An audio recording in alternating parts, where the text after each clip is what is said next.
حج اسماعیل ایک بزرگ تھے جو کہ انڈیا کے شہر امرتسر میں رہنے والے تھے۔ وہ فرماتے ہیں کہ میں عمرہ کرنے کے لیے مکہ میں گیا، میں نے وہاں پر عمرہ ادا کیا اور اپنے بقیہ ایام گزارنے کے لیے مدینہ شریف چلا گیا۔ تو کہتے ہیں وہاں میں نے ایک ہوٹل میں رہائش رکھی، اور جب بھی اس ہوٹل میں کھانا کھانے لگتا تو میرے پاس ایک بلی آ کر بیٹھ جاتی۔ تو کہتے ہیں کہ میں آقا کے شہر کی بلی سمجھ کر پہلے اسے کھانا کھلاتا، پھر خود کھانا کھاتا۔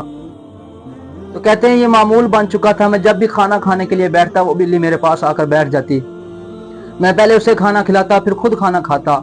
کہتے ہیں کہ مدینہ شریف میں میرے 3 دن باقی تھے، پھر میں نے اپنے شہر امرتسر آ جانا تھا۔ تو کہتے ہیں کہ میں نے دسترخوان کھولا کھانا کھانے کے لیے، تو معمول کے مطابق وہ بلی میرے پاس آ کر بیٹھ گئی۔ جب وہ بلی میرے پاس آ کر بیٹھی تو میں اس بلی کے لیے لقمے بنا رہا تھا، معمول کے مطابق اس کے لیے کھانا تیار کر رہا تھا، اور ساتھ ہی ساتھ دل میں سوچ رہا تھا کہ یہ بلی جو ہے یہ مجھ سے مانوس ہو چکی ہے، یہ مجھ سے ڈرتی نہیں ہے، بھاگتی نہیں ہے، بلکہ میرے پاس آ کر بیٹھ جاتی ہے۔ تو کیوں نہ باقی حاجی لوگ جو عمرہ کرنے کے لیے آتے ہیں، حج کرنے کے لیے آتے ہیں، وہ تحفے کے طور پر یہاں سے شہر سے رومال لے کر جاتے ہیں، مصلے لے کر جاتے ہیں، تو میں کیوں نہ آقا کے شہر کی بلی کو لے کر جاؤں تحفے کے طور پر۔ کہتے ہیں کہ میرے دل میں صرف اتنا خیال آیا تھا کہ وہ بلی میرے پاس سے اٹھ کر چلی گئی، اس نے کھانا نہیں کھایا۔ کہتے ہیں کہ مجھے سمجھ نہیں آیا کہ اس نے کیوں کھانا نہیں کھایا، وہ کیوں چلی گئی۔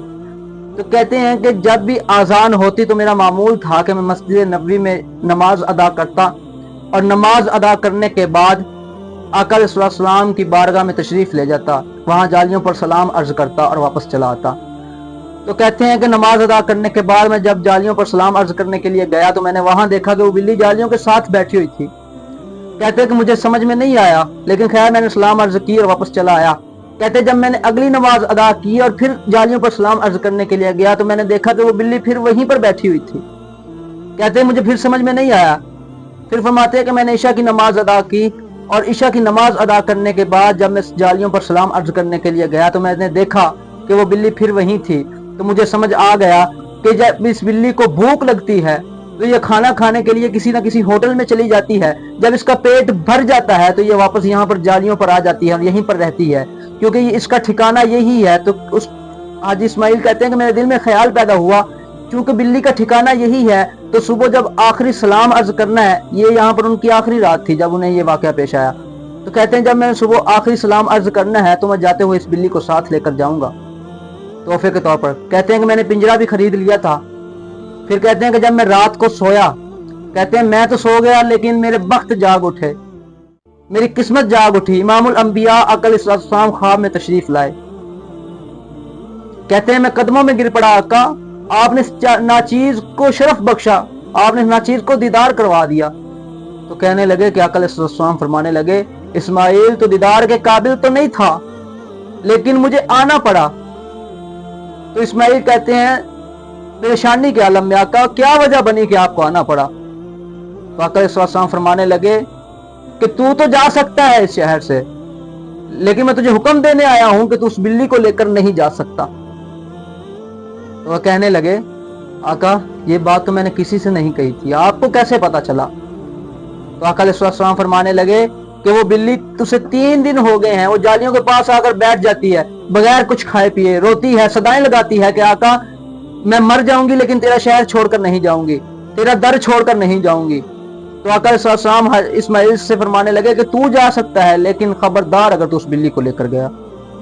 تو اللہ کے بندو یہ ایک بلی، ایک جانور جسے آقا علیہ السلام سے لگاؤ تھا، اس نے اپنا تعلق آقا علیہ السلام سے بنا رکھا تھا، عشق کرتی تھی وہ آقا علیہ السلام سے۔ تو آقا علیہ السلام نے اس کی صدا سن لی۔ اگر ہم آقا علیہ السلام کے سچے عاشق بن جائیں، آقا علیہ السلام سے عشق کرنے لگیں، تو کیا آقا ہماری صدا نہیں سنیں گے؟ وہ جانوروں کے نبی نہیں، وہ سب کے نبی ہیں، وہ مومنین کے بھی نبی ہیں، لوگوں کے اللہ کے بندوں کے نبی ہیں، وہ سب کے نبی ہیں۔